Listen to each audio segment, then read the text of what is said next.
One of the things that I was thinking about was with this thing with Trump crashing the market. I took an interest in financial stocks. I think financial companies are going to be great long-term investments. And also, I saw Capital One plummeted today. I think by about 6%. Mainly not just because of the whole Trump thing, the Fed independence thing, which kind of hit a lot of stocks, but also Trump did something that on the surface looks good. He announced that he's going to try to cap credit card interest rates at 10%, which again, that's tried. That's not the same as him actually getting it done. And It sounds good, but what it does is it makes a lot of banks stop issuing credit. Because there's some customers they say, well, we if we don't charge a higher rate, we can't even issue them the credit card. Like a lot of us in here have credit cards with interest rates over 10%. So I went ahead and made some moves.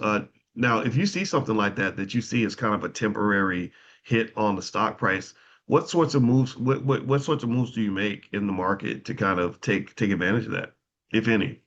It's the same ones every period. I'll dollar cost average every week. I'll mix in some lump sum buys here and there. I'll sell my options. I'll take a percentage of the premium and build out my long-term positions. So it's the same approach, regardless of period. Okay, so same approach. So when you okay, so let me ask you this. So tell me about your approach. Like, tell me some ways that you generate income for yourself.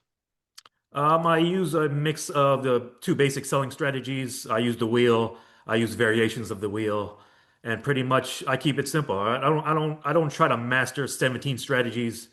I've got a handful of strategies that have worked for me. I'm going to stick to what works for me. If the day comes where those strategies don't work for me, then I'll switch things up. Okay, so you say the wheel. For those that don't understand what that means, like explain things like that, like the wheel. You mentioned dollar cost averaging the wheel. Let's talk about that. So the wheel. What do you mean by the wheel? Wheel is basically a two-step strategy, very simple and effective. Assuming you own your cash, assuming you have the cash collateral, you can sell the put for potential entry. If you do get assigned the shares, you can turn around and sell the covered call. Or if you own the call, if you own the shares already, you can sell the call. If your shares get assigned away, you can use that cash to sell the put. That's one of my go-tos, but then I use the covered strangle, which is a variation of the wheel. Instead of selling the call and put consecutively, you can sell the call and put simultaneously. So that's one of the ways I send these executives to work. Okay, so when you say send them to work, be more specific. Like I want to really understand like your perception of like what that means for you. Because a lot of people would say, what do you mean send them to work? Like do they work for you? You have a company, they're your employees. Like talk more about that. Just say Nvidia, for example. I'm an owner, a part owner in Nvidia.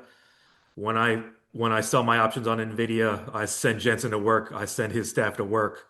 Um, I invest my capital in that company. That company goes produce those super chips and goes to work on my behalf. They bring me back a premium.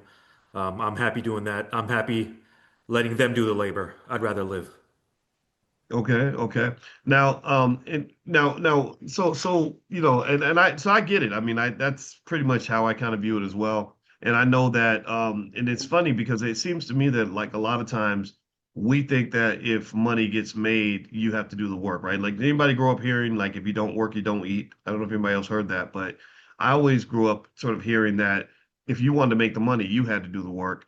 And what I think a lot of people don't know is that when you're a shareholder, somebody else is doing the work and you're making the money. Or if you sell stock options, which anybody in here could actually do that. If you were here at the Stock Option Summit this weekend, I know a lot of you were.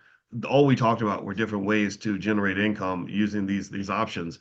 Do you find that sometimes people just don't believe it's doable? Like you tell them and they're like, yeah. Well, that's only because you're really smart, or you're really lucky, or because you're rich and I'm not, or like, do you run into resistance when you talk to people about that kind of thing? I do, but I can really the consistent results can speak louder than my words ever could speak. So um, I do, but when I first really started doing this at a high level, I was more vocal, especially to my inner circle. But nowadays, I purposely don't say too much. The consistent results speak for themselves.